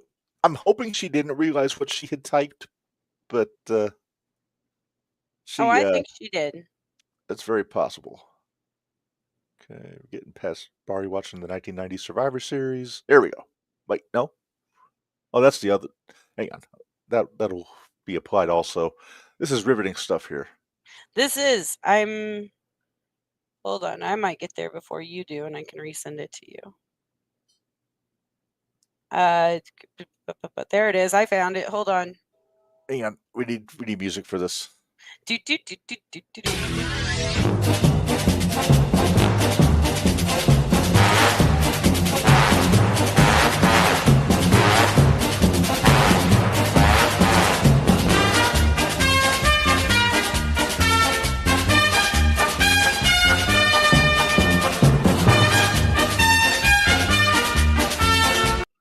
Okay, we're good. That is what you were looking for, wasn't it? No, I had found that one. I was looking for the other one. Oh, sorry. So the first one, the one that we already kind of alluded to. Here we go. Mercedes Moan says, "I am not the greatest women's wrestler. I am the greatest wrestler. When you think of John Cena, The Rock, or Kenny Omega, I won't stop until people are thinking of Mercedes Moné in the same light." Thoughts? Won't be in the same conversation. Sorry. No, she'll be lucky to be mentioned in the same breath as Orange Cassidy and Anna Jay. And not a knock on Anna Jay. You know what? I would say I think she would at least be mentioned, and it's not because of what she's doing now, but what she did in NXT. I could see her being mentioned in the same breath with like Charlotte, Bayley, or Becky, just for the simple fact she was one of the four. Before she lost her rabbit ass mind. Exactly. All right, and then the other one, I'm just gonna leave that up. I'm not gonna say anything. Okay. I hate what they're doing with what's her face now. You mean the now ruined Camille? Yeah. Oh, they ruined her. She is done. She is done. I used to think she was Billy Badass, but after last her week, out to Statlander, and then Mercedes buried her after the match. Yep, sure did. And she just walked off like a puppy dog. She should have just beat the piss out of both of them. Yup. Camille was. I don't think it was last year, but the year before, she won my Women of the Year from the Year in Review episode. I remember that. Now where is she? Now she's carrying Mercedes' bags and being ruined by Tony. She's down there with poor Jay Lethal. Ugh. I've been making a list of the ruined and it's ridiculous. Just Ooh, the names. Are we gonna have? We need to make that one of our year-end ruined awards. Wrestler of the Year. Ruined Wrestler of the Year. I like it. Let's do it. Let's do it. Since you sent me the list of what we have to come up with this time. Yes, it's kind of a long list, but it is. It's a really long list. But I'm okay with it. Yeah, I mean that's all we're talking about that night. Oh, I know. I can't remember what day it is. It's December something. Well, it'll probably be December. I doubt we do it on New Year's Eve. We're not doing it on Festivus. And probably not Christmas Eve. Hell Girl, the Bell Girl. Thank you, Papa Pullman. Papa Pullman wins honorary hoot for that comment. Oh, yeah, for that comment. Heck yeah. Oh, where'd my... There we go. Back up. Back to my format, because I lose track of things. Yep, we know. It's okay. Hey. All right. Well, Minderz, I don't know if you listened to Busted Open today. I need to actually start. You really should. But they mentioned a New York Post interview that Jon Moxley did. Oh, boy. And I just want to throw up a quote because it was kind of a... It's kind of a damning indictment of backstage in AEW. Just one instance of it, anyway. And there was audio on Busted Open. I couldn't find the audio without getting other people making comments that I don't want to hear. Gotcha. So I just found the text here. So I'm going to throw this up. And while it's not all that articulate, I mean, it says a mouthful here. He says there will be a lot of stuff that won't be a part of this AEW. I think that was him working, but then I think he got a little shooty afterwards. Says, for example, earlier in the year, I was having a conversation or was around the conversation earlier in the year. I heard a backstage type person talking about interviews or pre-tapes or something. Like I said, not the most articulate sentence, but I mean, a nice setup. I mean, again, sets the table a little bit. It was a situation where talents were not put in a position to succeed due to lack of preparation, framework, direction, and things like that. Sound familiar? Bring it on. Let's see. This individual said, well, it's a bottom of the card. It doesn't matter. Oh. Then he opines here. He says, can you imagine saying that? You're fucking fired. Go work at Sunglass Hut. You should be fucking pistol whipped for saying that. Now, that might be a bit extreme. Might be a little bit extreme. Pistol whipping is the right course of action there. A good slap in the face, maybe. But then he continues, for one, everybody that is on the top of the card was at one time on the bottom of the card. This is true. That's how it works. You climb the ladder. You see this frustration or confusion from some of these talents because there's no fucking ladder. Wrong? Nope. I'm waiting until I start hearing lies here. Then he finishes by saying, they don't know what to do. They're just wandering in the desert. We're going to grab them and we're going to walk them. Now, that sounds like he might be working a little bit again. Yeah, now he's back to working again. In that middle part, though. Yeah, that middle part. Hey, fucking Caster. He just annoys me. I What always did he go do back. now? No, he just annoys me with his whole. He didn't want Shelton Benjamin coming because he didn't want him taking his spot. Well, guess what, Caster? Shelton's taking his spot whether he wants to or Shelton's not. taking his spot whether he wants him to or not. Because I'm sorry, the people that go to AEW are not going to see the AEW talent. No, they're going to see the former WWE talent. They are. Now, here's the problem. Shelton is perilously close to joining the Ruined. He is. I'm kind of scared. I'm a little worried. We all knew Lashley was coming. I wish they would have waited. I wish they didn't job Shelton out to Swerve after his third match. Yeah, but hey, you know what? I'm gonna give. I should have made this a good hoot of the week too. Poor Aaron Atlas. That poor guy. Oh my God! Is his head still in Ohio?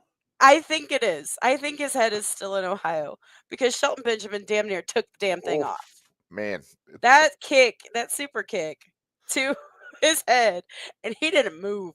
Well, props to him for selling that shit the way he did. Chef's kiss, Aaron Atlas. Indeed.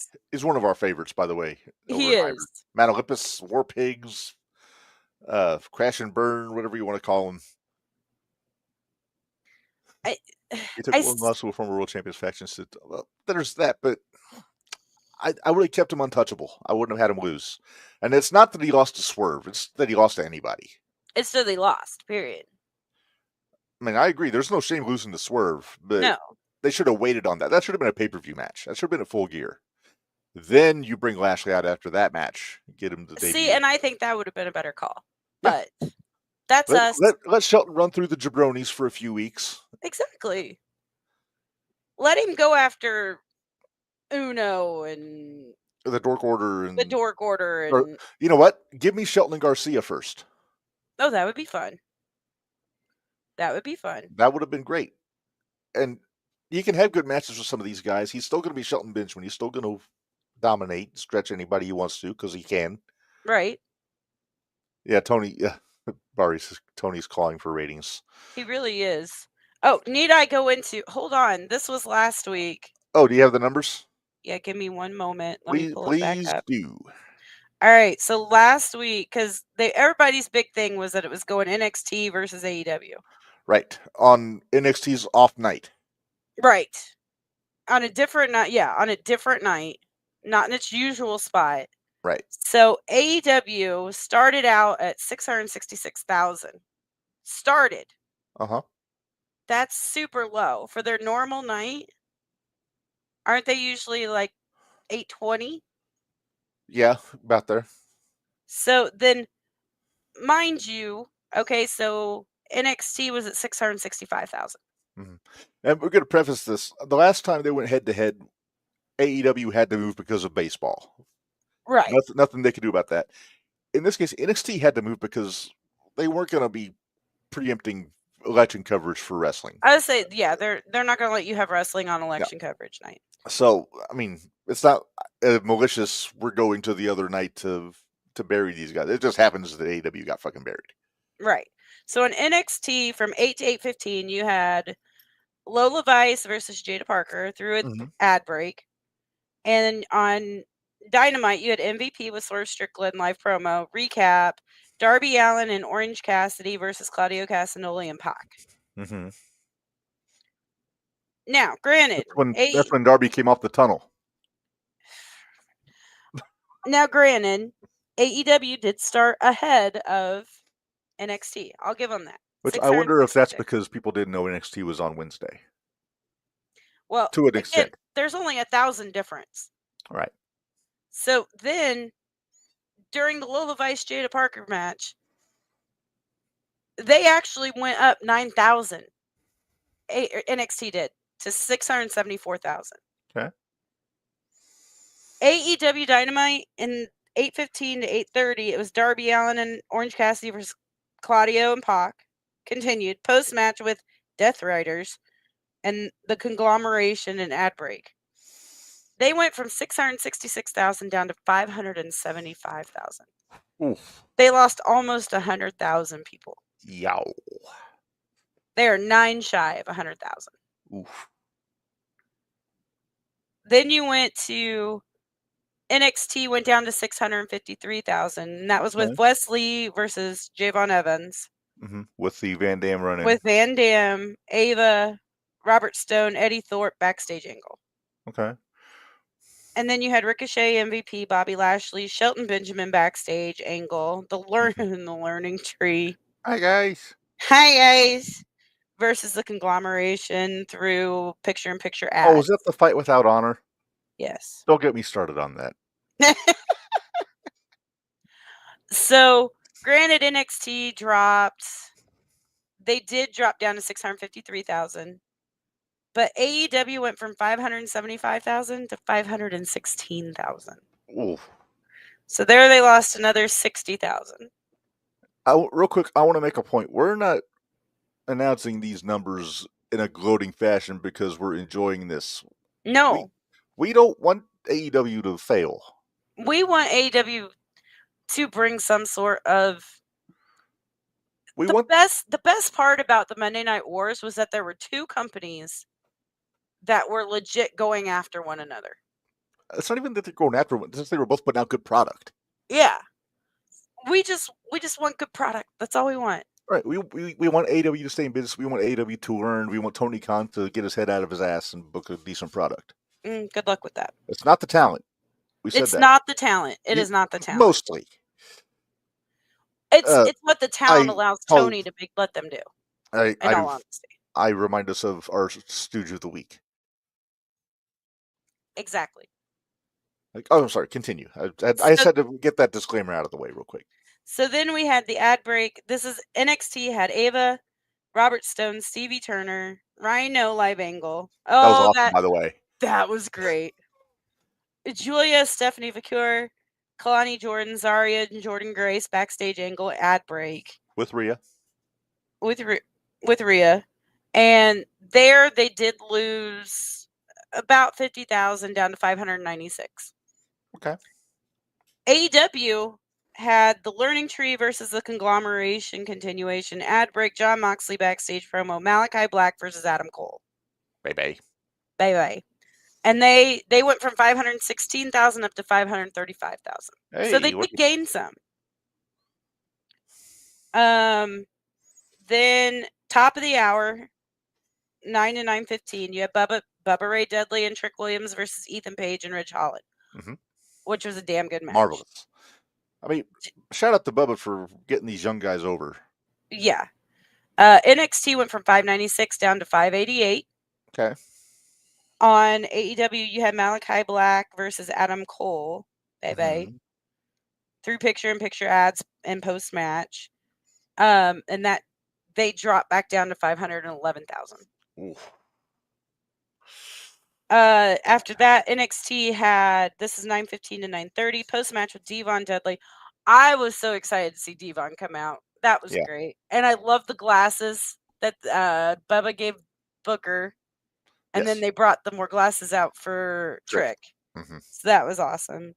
Oh, yes, man. Adonis and Petrovic? Petrovic. The backstage, Russian girl. Oh, okay. Backstage angle, ad break, Fatal Influence, Jade Perez backstage, promo, Tony D and Nunzio and his feet. The feet have not shrunk. They haven't. They are huge. Post-match, Spears, Jensen, Regal, King, No Quarter Catch crew backstage angle. They're kind of drawing out the Regal to Regal Charlie thing. They are. Which I like. So that dropped down then to 563,000. Okay. 9:15. Would they have got more ratings if Charlie had shaved the mustache? Maybe. I'm kidding.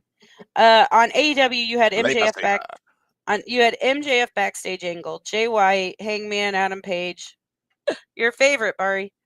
Live angle, ad break, Chris Statlander, Camille, Mercedes Moné backstage angle. Oh, that was that stupid car crap. Christian Cage and Hook live promo. By the way, Christian Cage is an idiot. Stupid.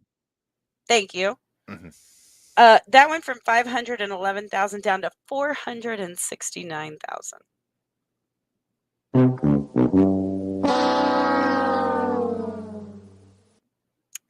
NXT 9:30 hour. You had Nikita Lyons promo, Ava, Axiom, Nathan Frazier, Angle. I'm waiting for Axiom and Nathan Frazier to split because that's going to be hilarious. And I'm Frazier excited. turns heel, right? He better. He has to. He has to. Then that went back up from 563,000 to 590,000. So we're going back up. And then you had on AEW, you had the Patriarchy, Hook, live angle, Don Callis, backstage angle, Penelope Ford versus Jamie Hayter, ad break. Dummy, yeah. Yeah. Dummy, yeah. Yeah. Dummy, yeah. Yeah. Now, in their defense, they went back up to 498,000. What do you say? Up to 400,000? That's not good.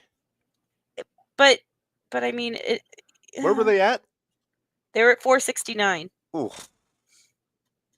Oh, just wait, it gets better. Uh, So then you had 590,000 on NXT. Now we're at the 9:45 to 10 o'clock. Now remember, AEW has a run over because Right. they always do. Of course. NXT did not have a run over.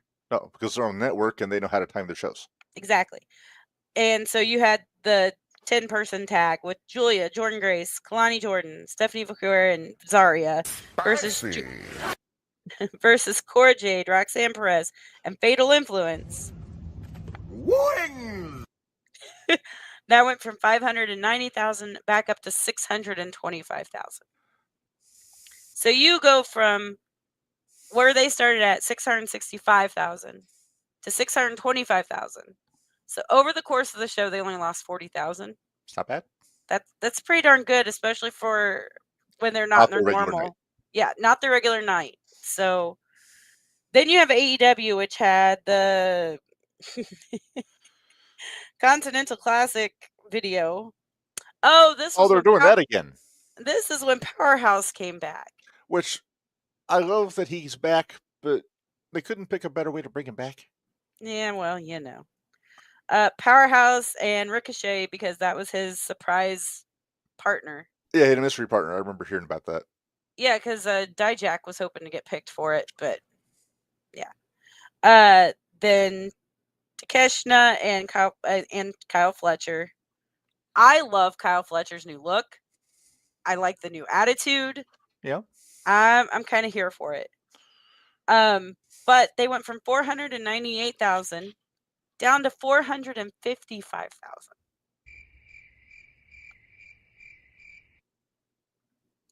And then the 9-minute overrun, which was Powerhouse Hobbs and Ricochet versus Takeshna, Kyle Fletcher, continued post-match with Adam Cole, Mark Davis, Lance Archer, Brian Cage, and Will Ospreay. And they gained 5,000. So 460,000. So let's put this in perspective. They started out at 666,000. Mm-hmm. At their lowest point, which was the 9 o'clock. No, wait, which was The overrun. Nope, it wasn't the overrun. It was the 9:45 to 10 o'clock. So you started out at 666,000, and they dropped to 455,000. That's over 200,000 that they lost in their regular time slot.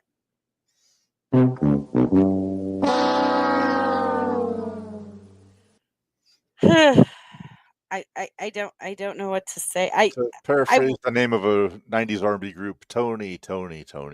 Right. Right. But yeah, I wish. And is it just the booking, or is it the fact that he has no control over what they're doing? I feel like he has no control. I think it's a glorious combination of all of it. I don't know. Tony better get his shit straight, or else we're going to be out of wrestling company. I don't think we'll be out of it because Daddy still has money. True, but so he's not going to have viewers. That's for sure. I don't Well, you know what Oh, though? he'll have his diehards. He'll have his He'll always 400,000 regulars. But he'll always have. I think they'll always have anywhere. I think it'll always be at least 600,000 to start, and at the lowest, I think they'll still maybe be at 400,000. that's not a lofty goal, though. They But can do better. two, on my opinion, CW isn't exactly a well-known network. I mean, No. it's there, but it's not well-known.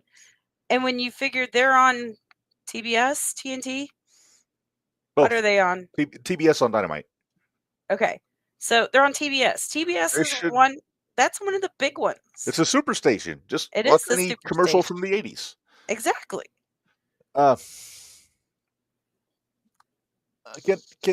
I vent a little bit, Minders? Go for it. I just did. So going back to this fight without honor thing, Why? Let's. Okay. I'm not even talking about the match itself. So I'm a Ring of Honor fan from like 2004, and back in the we'll call it the glory days of Ring of Honor. A fight without honor was a big deal. That was the way to settle a grudge, like a blood feud, as they would do this fight without honor maybe once a year. It was never on television. It was always on. Well, it was when they would do house shows on DVD, and they would do it once a year. Then they would do it on pay-per-views, usually at Final Battle, which is the last pay-per-view of the year. Now Tony's just throwing them out on TV, not even on Ring of Honor TV. It doesn't work. It's just him having a street fight for the sake of having a street fight. But if that's the case, just call it a fucking street fight. Don't call it a fight without honor. That's something you got to save to keep it special for Ring of Honor, especially if they're going to have their own TV deal coming up. Well, I think playing devil's advocate here, I think Mark Briscoe had a lot to do with that. Maybe he called it that. But did Tony ask him to? See, that's what I can't answer that. Because I mean, some of the ones I remember was like you'd have Low-Key and Samoa Joe back in 2003. You had Steen and Generico in 2010 probably had the best one.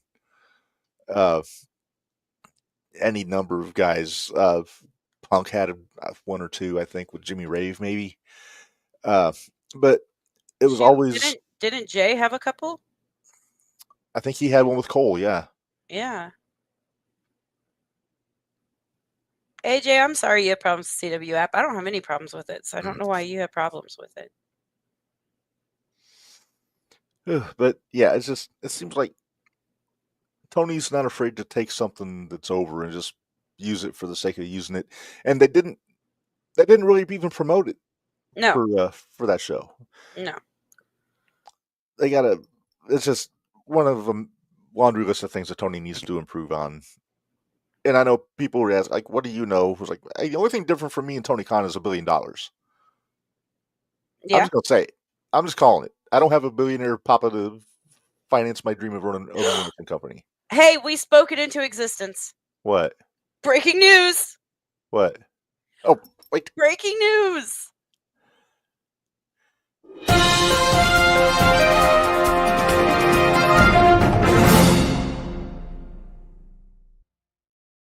We spoke it into existence. Shelton Benjamin at Squared Circle Expo. Nice. Very nice. Makes me wonder if we are going to get Lashley. We might. He's at AEW. Yeah. They have a good working They do. deal with those guys. They're not going to be working Rampage or Collision. Right? I'm going to see if I can speak something else into existence, Minderz. I want Briscoe. No, I'm not talking that. I'm talking about for the wrestling show. Oh, what's that? Shelton Benjamin. Mm-hmm. Jake Oman. Fucking teasing me with a good time. I hate you right now. It's what I do. Do you know he's overseas right now? He's in Germany, right? Think so, with Jack Vaughn and Aaron Williams. Yeah, doing the WXW. They're all over there right now. Yeah. Is it the 16 karat gold tournament over there right now? Maybe. Getting a suit and a photo op. Hell Minderz, yeah. are you gonna do your Nation of Domination insertion there? Dude. Another chapter 2 of which one of these is not like the other? Yeah, chapter 2 of which one of these is not like the other. Man, I got so many Hey, jokes about that. If Barry does that, can we call it his hoot suit? His hoot suit. I like it. I like it. Oh, So right now I'm thinking of 2 photo ops if they offer them that I want. So Hurt Business. And what's the other one? Swerve and Nana. I'd be happy just with Nana. I just want to meet Nana. We'll see. If you do a photo op with Nana, he might make you dance. Sweet. I'll dance with Nana. Yeah. Hey, Minderz, let's pay some bills real quick. Then we got one last order of business to get to, and then Okay. I might be a little late getting back. Okay. Godspeed. Don't run because you might trip over the dog. All right. Yep.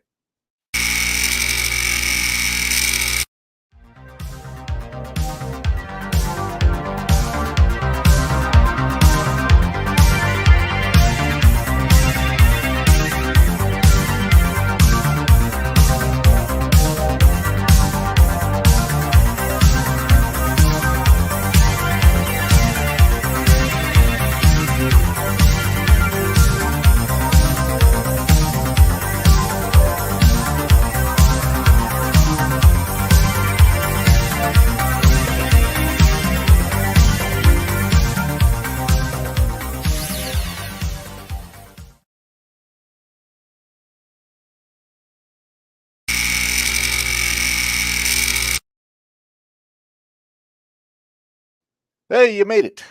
Looky what I got. Very nice. It's not quite Christmas yet, but I'll let it slide. It's my new Buc-ee's cup. Nice. Very nice. All right. Well, Minderz, we got one last order of business before we get out of here today. And we're going to get done on time because now I have to pee. So we're going to. Well, why didn't you go? Because somebody's got to be here watching the thing. Oh, okay. But anyway, so let's go ahead and get to it. I'm going to throw up the, if I can find it. There we go.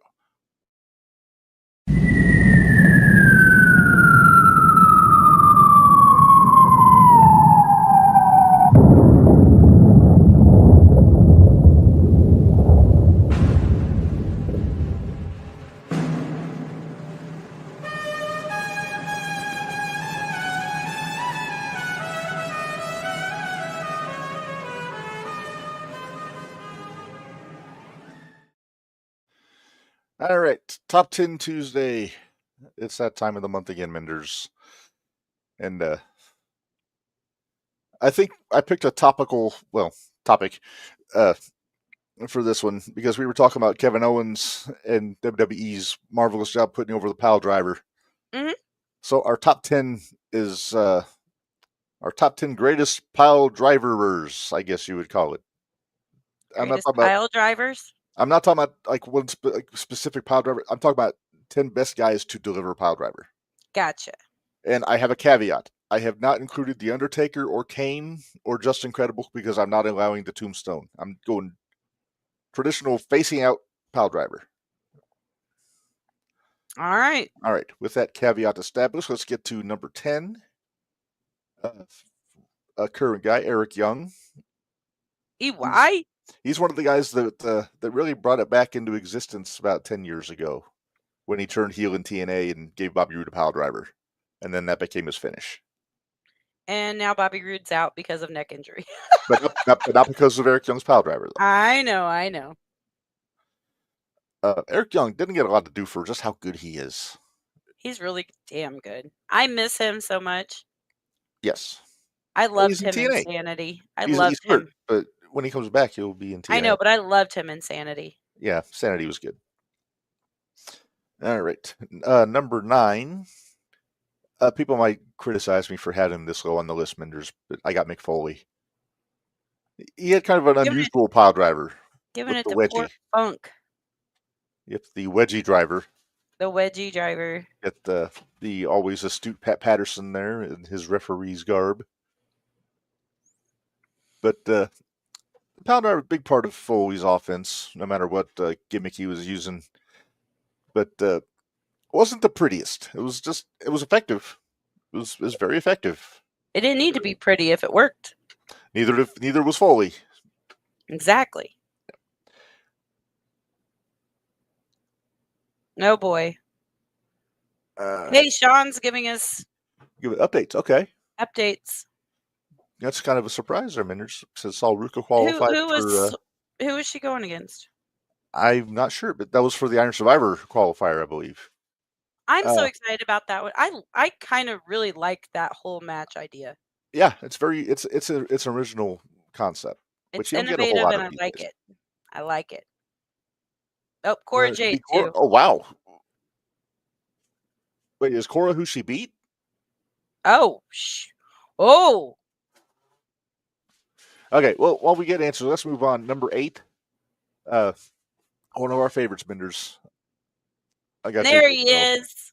I mean, I know technically it's a J Driller, but it's still a pile driver, and he is facing out, so I'm allowing it. Yep. Maybe my favorite version of the pile driver is that J Driller, even though it tears up my shoulders just watching it. Right. I would love to ask somebody who's taken a move like that. How do you not tear out both of your shoulders when you take like a pedigree or a tiger driver or pile driver or something? You know, it's just one of those perils of never being in the business. I can't speak for it. So, and I'm kind of happy I don't. Right. All right, number 7, another guy that really made the pile driver an effective finish again the last several years. Minderz, Bully Ray. Bully. Oh, Sean says Zarya pinned Roxy last week in the tag match. We knew that, and then Saul Ruka beat Cora Jade. So, wow. So wait, did Zarya qualify for Iron Survivor by getting the pin in the tag match? Then Do what now? did Zarya qualify for Iron Survivor by pinning Roxy in the tag match? Is that what I don't know. saying? That wouldn't make any sense. Well, anyway, back to this here. Bully Ray, this match here with Sting, this picture's from, is when he gave the pile driver on the exposed boards on the ring. He basically did the entire build to this match. He was saying he was going to break Sting's neck with a pile driver. So looks like he tried to. Yeah, you don't do that on bare exposed boards if you're not trying to take somebody out. Barry, exactly, sir. Bully took Sting off the pile driver and made it mean something. Hell yeah. Sean says no, but Stephanie and Julia will have qualifying matches. Okay, I figured as much. Number 6. We saw him take it, Minderz. Now we're seeing him give it. Terry Funk. I'm glad we didn't get the whole image of Flair because I didn't want to see him holding on to the table with his hands. Right. Okay, come on, Rick. You're better than that. I mean, granted, nobody had ever gotten pile driven through a table before, so he maybe was a little nervous, possibly. Could have been. Funk's a little nuts at that point. But the old Texas pile driver from Terry Funk is classic. Yes. Yep. All right, number 5. Oh, hang on. Yep, Barry. Yeah, I think that was one of the first table spots. I know Harley did the headbutt onto a table against Hogan once and missed. But ooh, we have a tag match tonight happening too. Julia and Stephanie Vacour battle Lash Legend and Jakara Jackson. Oh, they were kind of teasing that at the arena show. So that's a qualifying match, or is there qualifying matches later? No, that's just a tag team. Gotcha. That's not qualifier. Sean says Jade Cargill is going to be a War Games match. How do y'all feel about that? Well, we kind of got into this earlier. We kind of saw it coming. We're just trying to figure out who the 5th person is going to be on each side. And we think we have it narrowed down to Candice LeRae and Bayley. Oh, yeah, we got Big Riz and Nikita Lyons tonight. My money's on Nikita. Javon Evans and Lexus King. Oh, and Iron Survivor Challenge qualifier. Okay. That's all we got. We only got 2 qualifiers tonight. Right. All right. Number 5. I was trying to get a good shot of when he gave Van Dam the pile driver when he bounced, but I couldn't find a decent picture, so I had to go. So you went with this. Well, if you can't pile drive your wife, then like Stacy's like, what? Yeah, Yam Yam Bigelow Not is that I wrestling would, by the way. tonight. Not that I could. I couldn't do a Stop! safe. Stop! I Just stop! It's I getting haven't learned worse. how to work effectively. So It's getting worse the more you say it. Oh, move on. what? Yeah, Yam Yam Bigelow is fighting tonight, AJ. Yeah. All right, but Tommy does do a phenomenal pile driver, though, whether male or female. Number 4. Vicky Morton. Oh, my Oh, the names they come up with. Oh, I know. All right, number 4. Here's a familiar name, Minderz. Scrap Daddy. So crazy to not see Scrap him in Iron. a suit. Old Scrap Iron Adam Pierce, one of the best pile drivers in the business. Pierce was a total throwback back in the day. He was an old style heel. He would only go to the top rope when he had to, and his finish was a pile driver. I mean, how do you get better than that? Right. That's the best old school. Yep, Keelani's facing Fallon in a She rematch. got her title rematch here, and then Steph and Julia had their tag match, so they won. And they won. Not a big surprise there. Nope. So when do we get Jordan and Zarya as a tag team? Who? What? Jordan Grace and Zarya. I think we're more likely to get a match out of them after last week because Zarya speared her. It's true. Number 3, Minderz. Okay, yes, focus. I'm going to bring this thing in if it kills me. Number 3, Handsome Harley Race. There you go. The He king. bequeathed the pile driver to Lex Luger, and Luger couldn't do it half as good as Harley. Greatest wrestler on God's green earth.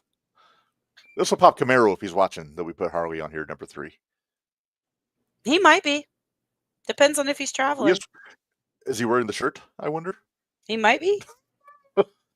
Number 2, Minderz. And number 1 and 2 are kind of obvious in my book, but AJ says, what are they feeding the women in Australia? Between Rhea and Zarya, is it just the land of muscly lady hosses over there? And good-looking lady hosses. Come on, I think we found their tag team name. Muscly lady hosses. Muscly lady hosses. I don't know. Emulate. I don't know. Anyway, back to number 2. Back to number 2. Back teeth are floating, so let's get this thing reined in here. All right, number 2, let's go. Mr. Wonderful Paul Orndorff. Of course. Gotta be on there, and he's got to be. Look high how on much this he's list. concentrating there. Oh yeah, he's like, don't kill this guy. Don't kill this guy. Mm-hmm. And number 1, Ray Stevens gets an honorable mention for his pile driver back in the day, but he did not make it onto the list. I really tried. Where's your drum roll? Oh. Thank you.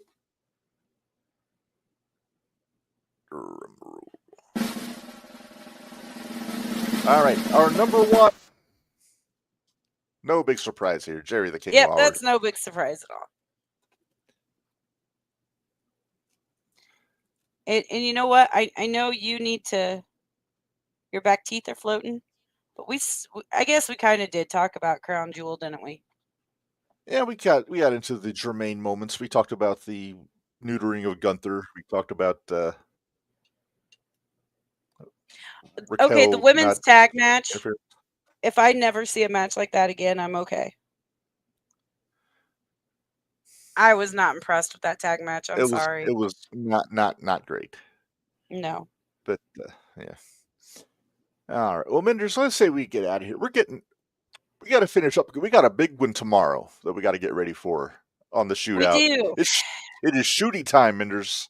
It is shooty time. Tomorrow night, the 2nd annual Jumping the Rail 01 USA Shootout Shooty Awards, celebrating the best of 01 USA. And then after that, Minderz, we're going on vacation from the shootout for a few weeks. We are. We're taking a break. Well, yeah. Orndorff swivels the hips, though. That he does, because he is Mr. Wonderful.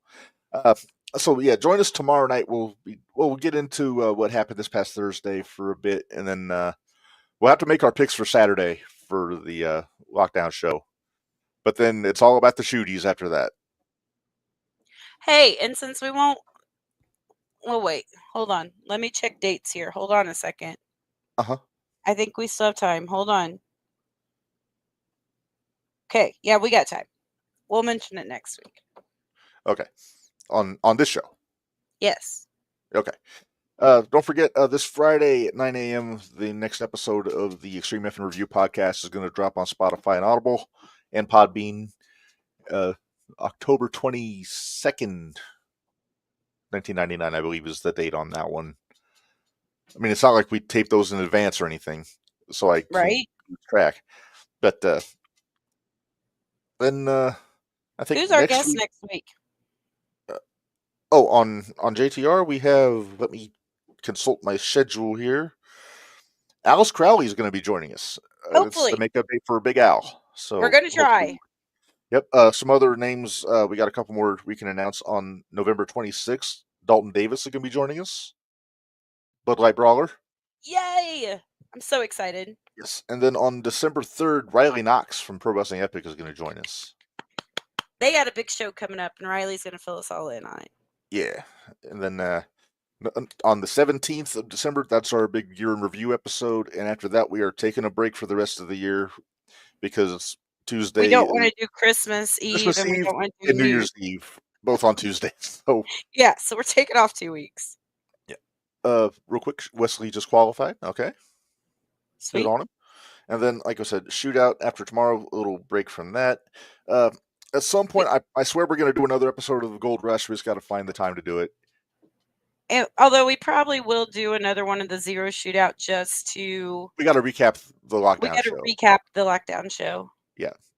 So we will do that. Maybe as a bonus episode, not like a... Right. It'll be a bonus episode. Like all we're doing, we'll talk about is that lockdown show. But yes.